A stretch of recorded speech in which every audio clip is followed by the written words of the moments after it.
coming to you from Music City, a podcast where we talk about dating, sex, singleness, and marriage. This is Lifting the Veil. What's up, everybody? This is Bob Wheatley coming to you from beautiful Nashville, Tennessee. This is Lifting the Veil, where it doesn't matter if you're a guy or a gal, single or dating. We are here for the truth about marriage, because we know only the truth will set us free.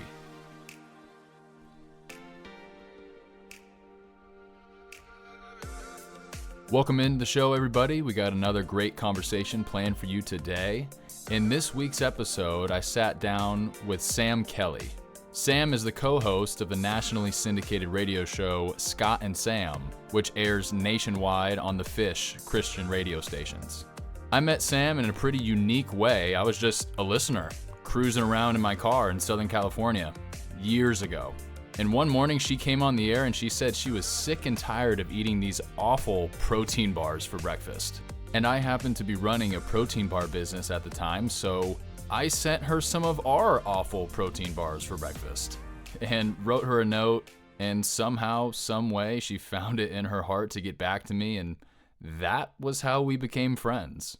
And I wanted Sam to come on the show for a handful of reasons. She's obviously someone who's having tremendous impact and touching the lives of thousands of people nationwide on a daily basis. But I thought she could also provide a very unique perspective on an aspect of dating, marriage, relationships that we haven't touched on at all up to this point on the show.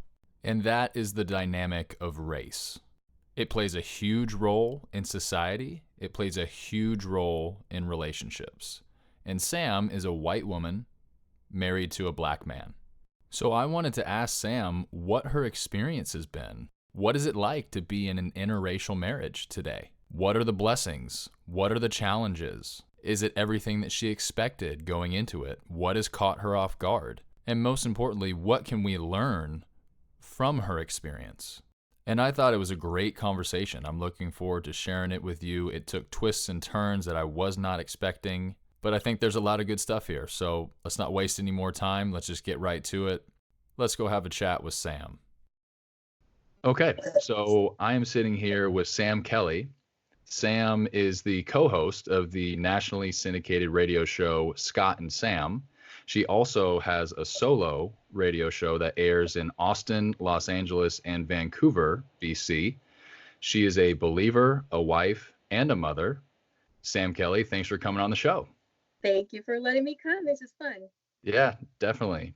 Well, as I said, you're on nationally syndicated radio. So for those who might recognize your voice, or anybody that's tuning into the Fish, I know that I was one of those guys in SoCal, the 95.9. That's how I was introduced to you, Sam. And so this has been really, really cool getting to know you. And I'm so glad that you came on the show. As I was doing my homework, in anticipation of sitting down with you, learned something pretty cool. There might actually be some folks who maybe haven't heard you on the radio, but still recognize your voice. And that is because you're also the voice of Toad and Princess Peach from the N64 Mario Kart games. How cool is that? How'd you get that job? Yeah. Well, I always told my dad when I was a little girl that I was going to grow up and be a princess, and he never believed me. But it's kind of playing out, God will always put a twist in your story. Definitely. How cool is that? Well, we have Princess Peach herself. It's awesome.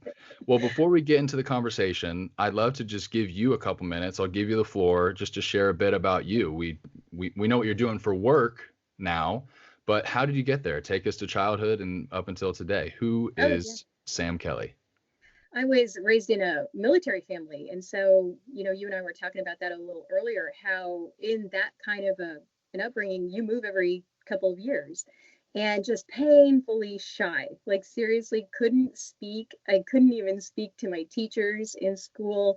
And I remember in 5th or 6th grade, one of the teachers asked me something, and just the humiliation of someone speaking to me and looking at me, I burst into tears, and it is a testimony to me of how God takes people who are probably super weak at something and allows them to do things, and then he gets the glory from that.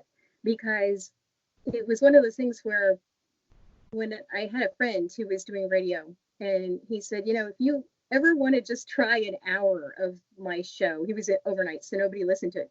And he was like, if you want to try an hour of my show, just let me know. And I was thinking, no, of course not. That sounds mortifying.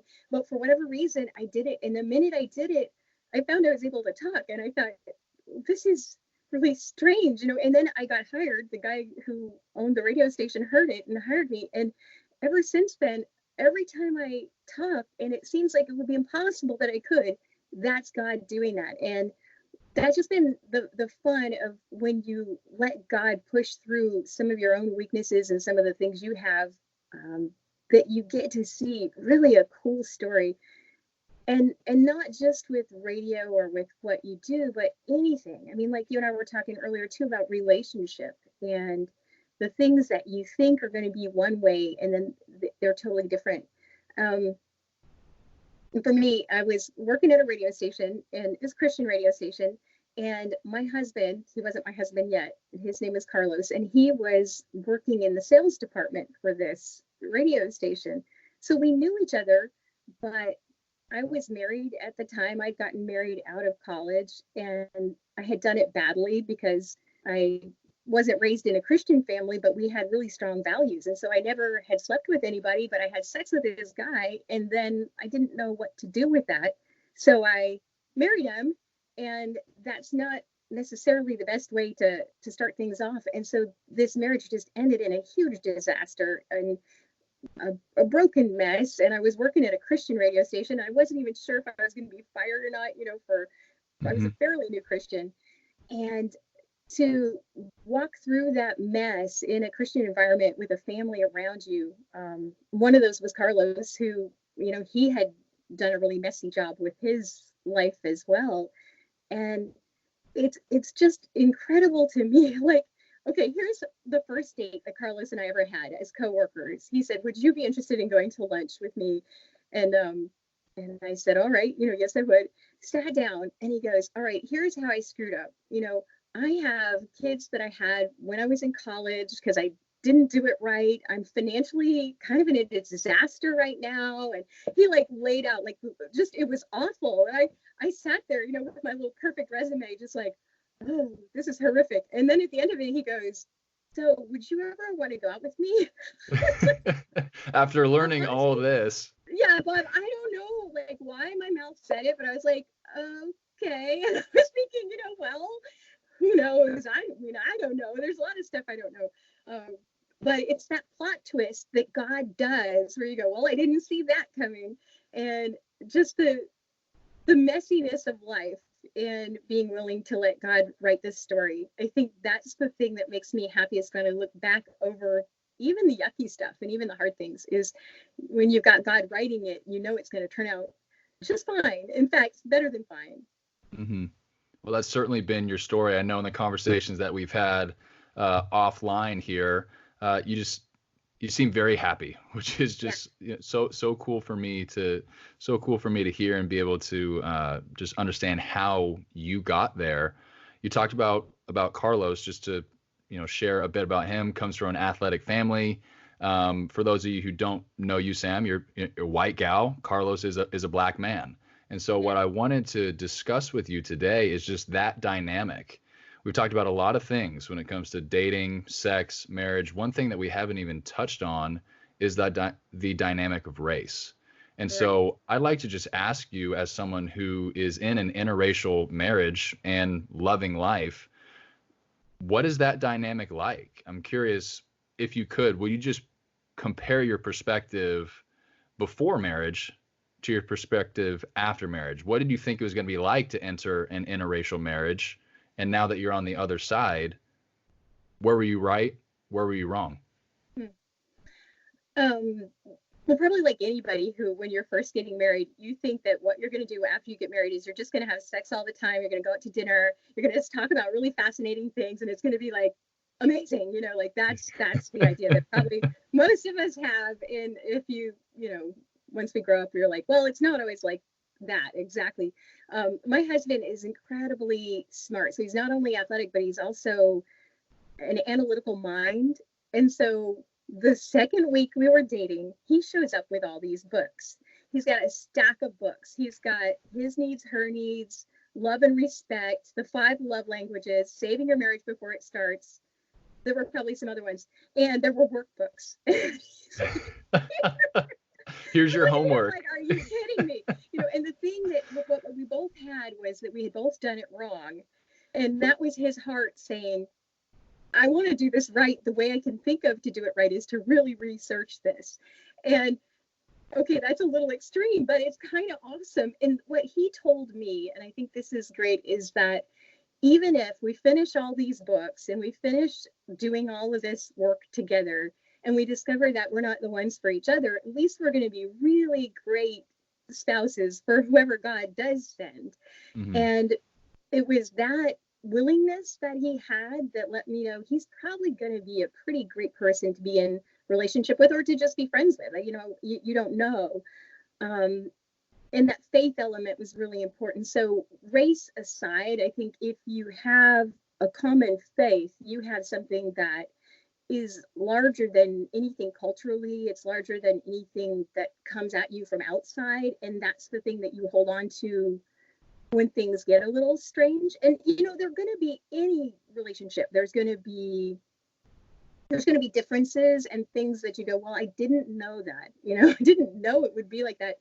Like one of the things, he's so cute, he had only ever dated he never dated a white woman. I had never dated a black guy. And he had always told his mom and his family that his goal was to marry a woman from the motherland. He wanted to marry a woman from Africa because that would somehow be, I don't know, better, more pure, whatever. I don't know. And I actually was born in Kenya because my dad was in the military and we were there for when I was born. That's awesome. I was born awesome. in Kenya, so he takes me home to introduce me to his mom. And he goes, Mom, here's the woman I'm dating and she's born in Kenya. And his mom is looking at this small white woman like, okay, where's the girl? Yeah, she's hiding in the car somewhere. It's me. Yeah, and so his whole family was like, this woman is not your type. Like, what are you even doing? And for me, I just had no clue. I'd never known very many Black people, even though I'd been raised in Virginia for some of our time. It was very segregated. Like in my classes, I had one Black friend and that was it. And so, I don't know, to me, it was just like anything else where you decide you don't have a type. You just see, what is this? Who is this person? And I had to overcome some insecurity because I think I felt like, well, the fact that mostly he's dated and been attracted to Black women means that even after we're married, he's probably going to be looking at that or wishing I was that. And there's no way I can be that. So how will this be okay? That there's that fear, that insecurity, that stuff that Satan puts in your head. And I just had to get past that, and just realize that he chose me and that I'm his ideal now and he's mine. And we both were dating off type and it worked out great. And then just the people around us, they've gotten to know us too. Just really funny. Sometimes I'll be in conversations with his family and we're all sitting around, playing cards or hanging out or whatever. And someone will bring something up and they'll go, oh yeah, well, that was a white person who said this. And I'm like, I am, but it's, I don't know. It's just the most important thing, and this is true for any relationship that you're in, would be that you can talk about the weird stuff. Like I think it gets awkward when you say it doesn't matter or it's invisible. Like, have you ever heard anybody say, oh, I don't see race is invisible to me? Mm-hmm. Did you say you can talk about the weird stuff? The weird stuff, yeah. Because okay, if you say I don't see race is invisible to me. I asked my husband one time, I was like, does that bother you when people say that?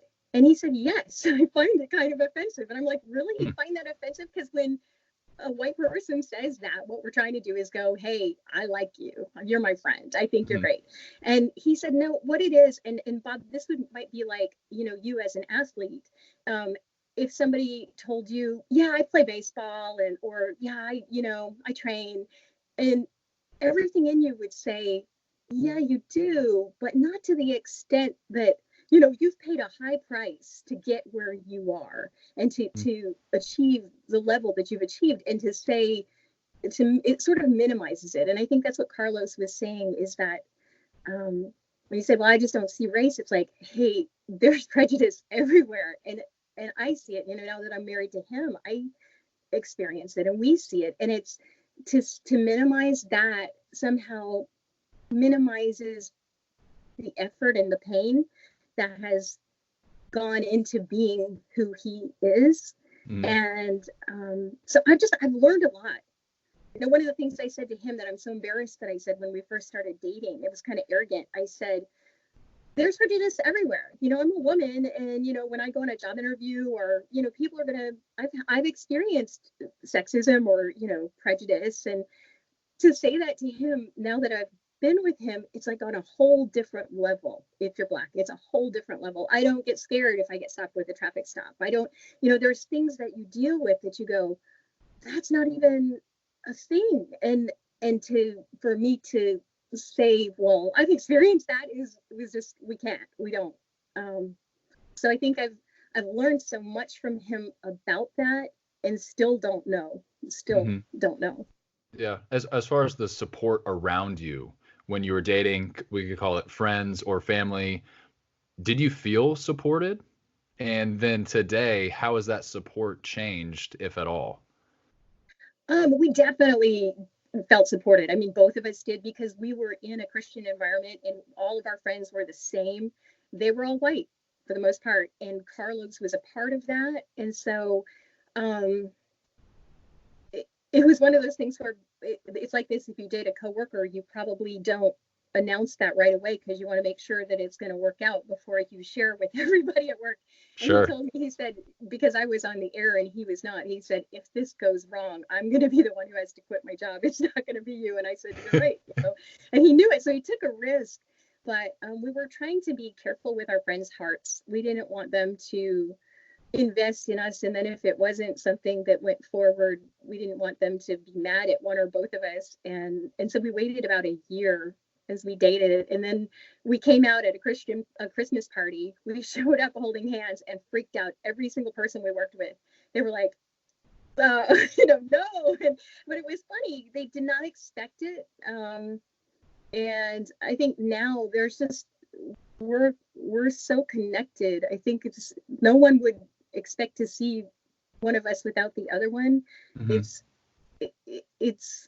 It's both of us. One of my friends told me, and she was my friend before we got married, and she said, if anything ever happened with you and Carlos, we might have to choose Carlos. So don't Wow. mess with us. Like, wow.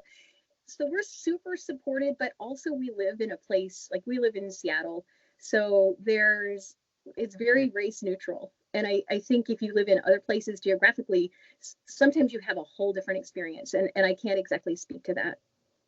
Have you seen, or have you been in any situations where it seems like, at least at work, you're in a great situation? Yeah. That's awesome. You had a lot of friends, coworkers that were supportive. Have you seen anything to the contrary? Whether it was just, you mentioned the traffic stop, or your life better than I do. Have you seen any instances where you haven't felt supported?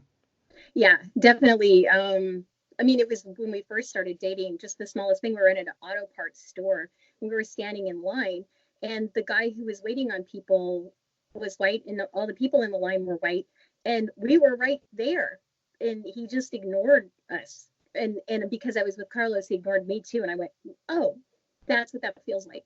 And that was the first time I went, oh, that's really real. And I've seen it.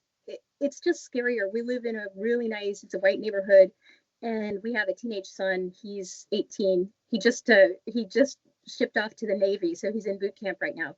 But he's Black, and he when he's walking in our neighborhood with a hoodie, it's a little tricky. You just want to make sure that he used to always carry a guitar case. He's a musician, so he would carry his guitar case on his back, because the guitar makes you seem more approachable.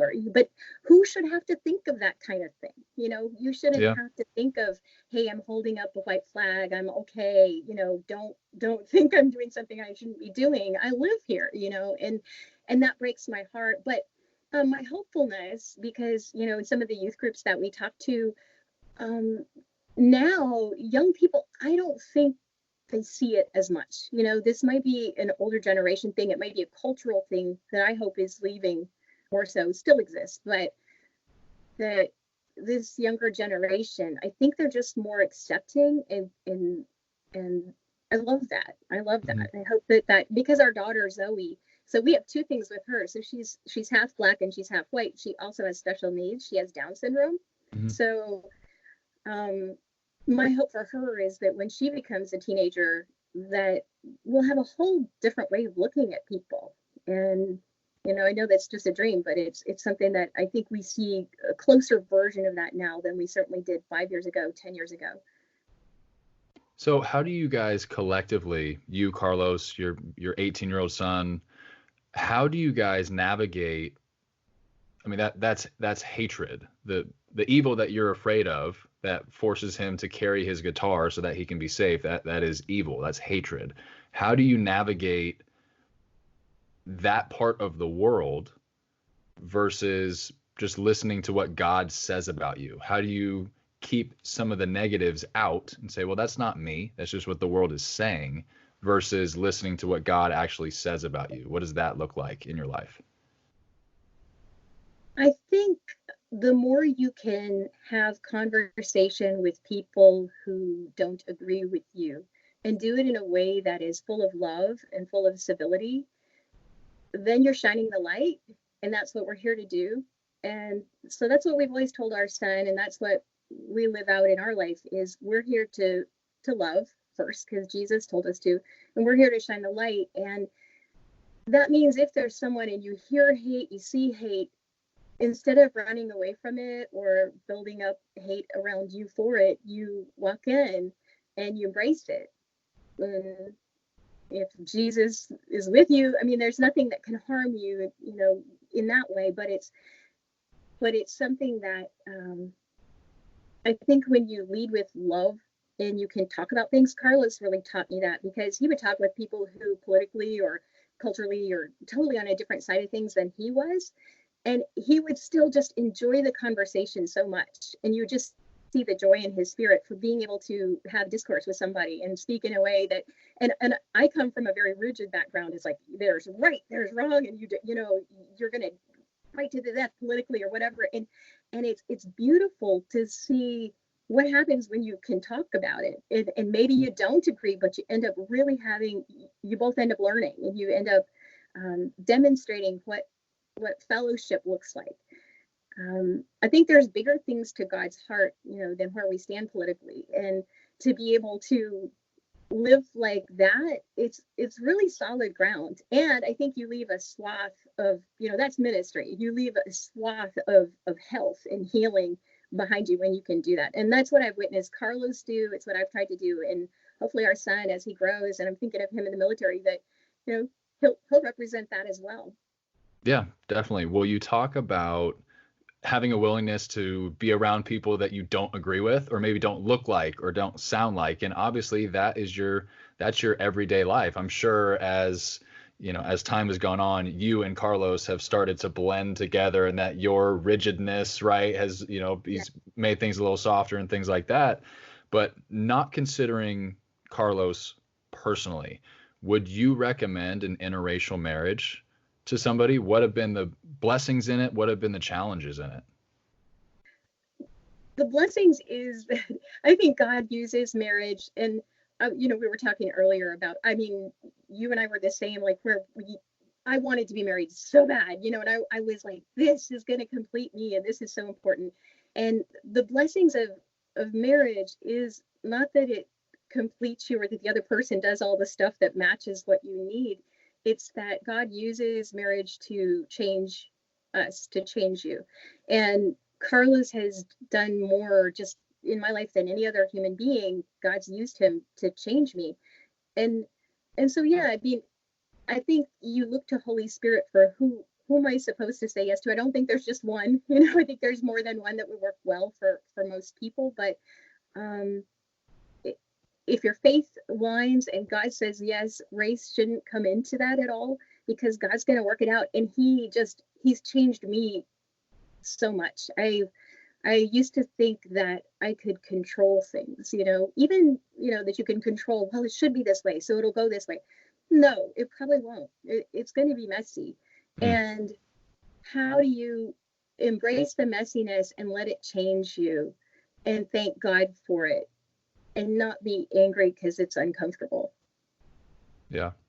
Well, on the topic of being uncomfortable, if we were to narrow it down just to one challenge, what would you say has been the biggest challenge in marriage, and how have you overcome it? Or how are you currently fighting to overcome it? Our biggest one was when our daughter Zoe was born, because both Carlos and I, we felt like finally we're doing relationship God's way. We're at the top of our game, career wise. We're both, smart, and we're ready for life and all this. And we thought, well, when we have a baby, this child is going to be just, a great athlete. She's going to be smart. She's going to be beautiful, all of these things. And my doctor asked me, do you want any prenatal testing? And I was like, nope, because baby's going to be awesome. And so when Zoe was born, we had no idea that she had Down syndrome. And it was one of those things like where most moms, when you first look at your baby, they say they put your baby on your chest and you go, I fell in love, and not me. I was in horror because I looked at her and I was like, something is wrong. Like her face just looked different. It was kind of puffy and her eyes were kind of slanty. And I was like, this is sad, because my whole family was there and Carlos was there and they're all excited and happy. And I just knew, like, she has Down syndrome. Sooner or later, some medical professional is going to come and tell us that she has Down syndrome, and this is all going to be wrecked. And they're not going to be happy. And this is going to be a terrible mess. And it was. And that was that she was the first baby who had Down syndrome who was born in that hospital. So they had no idea what to do. Like, they sent in a social worker who just was kind of like, hey, are you guys okay? And we're like, yeah. And then she left and we just burst into tears. Like, we laid on the floor and we just cried because we didn't know what it meant. Like, we were thinking special needs is what happens in other people's families. It doesn't happen in our family. And we just knew it would be less, it would be hard. It would be medical. She wouldn't be able to be like this brilliant, beautiful athlete, and we felt really scared and we felt really helpless. And then she got seizures and she was really sick and I had to quit work. And I had worked in this radio community, this Christian community, for so long. And I was really used to processing on the radio. And suddenly I was at home and I didn't have anything. And I did not know what to do with the things that I felt. And I felt really alone. And then Carlos, and you probably know this, because guys, when things get really hard and you can't fix it, you just feel like you want to disappear. And so Carlos kind of went through a depression. And I remember coming to him when at one point our daughter had like 12 different medications and she was on this one medication that was like $25,000 a vial. And we went through 4.5 vials of it. And I was doing injections and all this medical stuff that wasn't me. And I was crying and I told Carlos, I need you. I'm hurting. I need you to love me. And he was like, I don't have anything. I don't have anything for you. I don't even have anything for me. So, and I just felt like, oh no, I'm all alone. And he felt all alone. And that was the hardest thing and has been the hardest thing. And it was a long journey. And I would say God's just so faithful, because when God answers a prayer, he doesn't just answer one person's prayer, that he has a complete answer. And so I remember one time praying to God and going, please heal my daughter, just heal my daughter. And God was like, I'm trying to heal you. She's all right. You're the one I'm trying to work on here. And then he was, and he did. And so the things in me that were so clingy and controlly, and, I was drinking alcohol at the time, and it's like those things, he healed all of that. And then for Carlos, he healed that depression. And then he brought us together because he just showed us, like, love isn't about a big stack of books where you fill it out and you read it. I mean, you can always get good information, but love is where it gets super gritty and it's awful and you didn't want to do it, but you stay. and you love the other person right in their own messiness. And then if you can do that, you end up with this incredible gift that very few people get, which is a marriage that has been tried in the fire.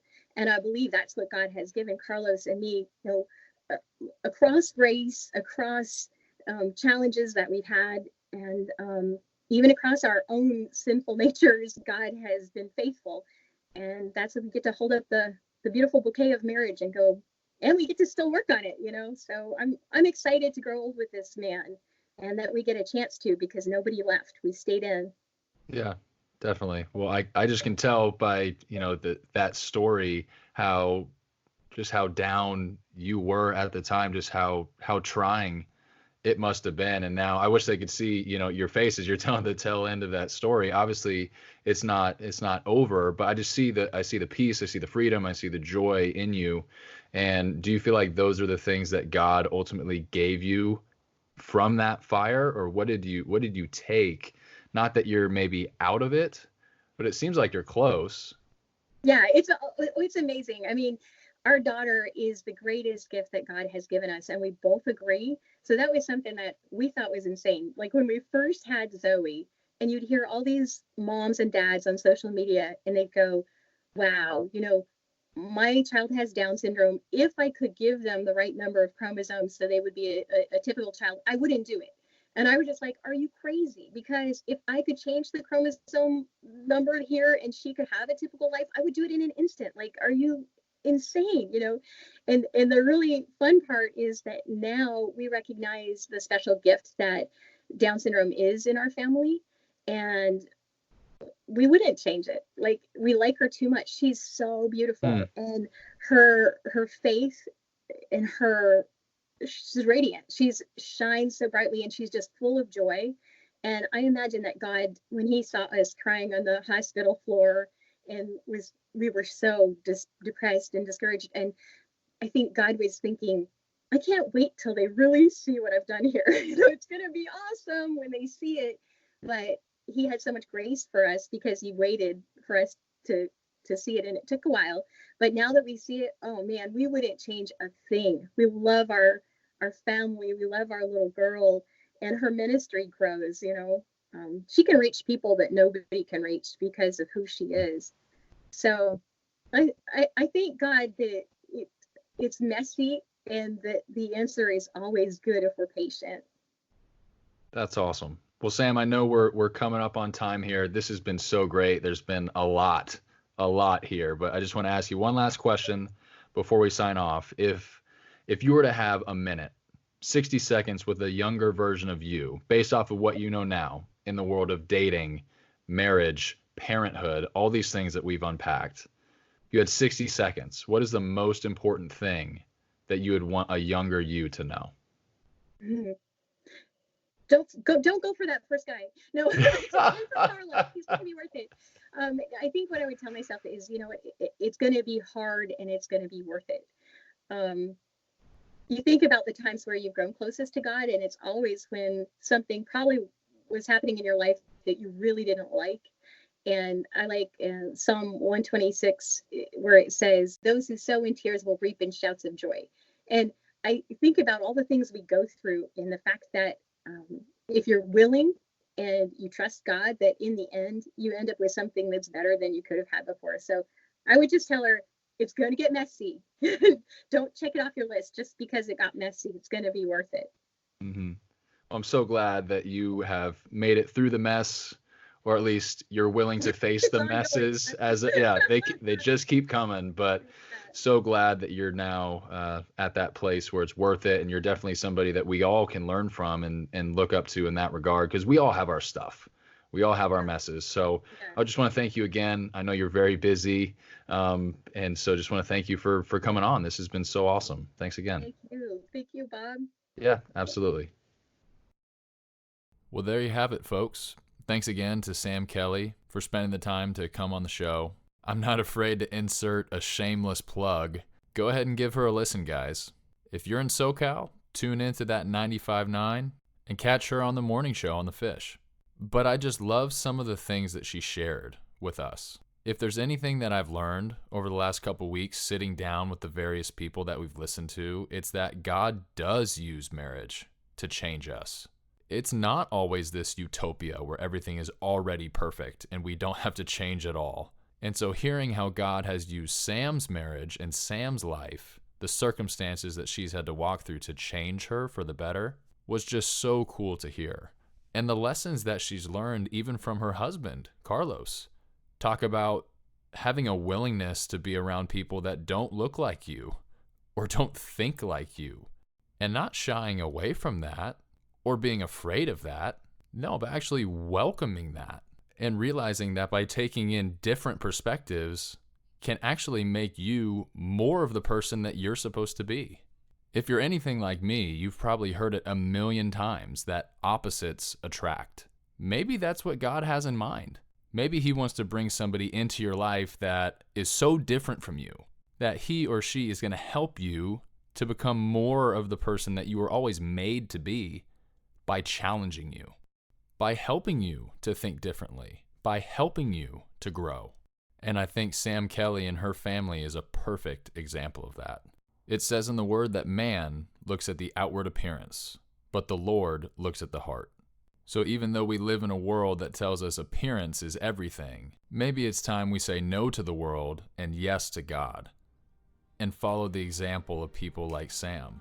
Because in God's economy, it's all about the heart.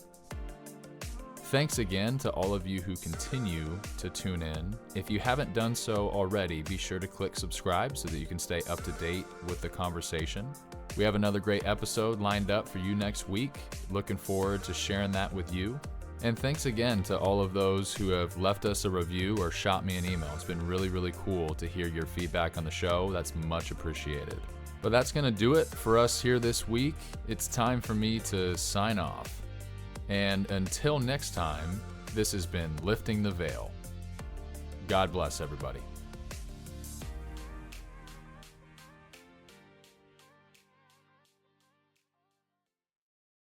Thanks for listening to Lifting the Veil. We always love hearing from you. If you have any questions, comments, or topics you'd like to see covered on the show, send us an email at contactliftingtheveil@gmail.com. Don't forget to subscribe, and please take a minute to leave us a review and tell us your story. We appreciate all of your support. Thanks again for listening. Have a great week.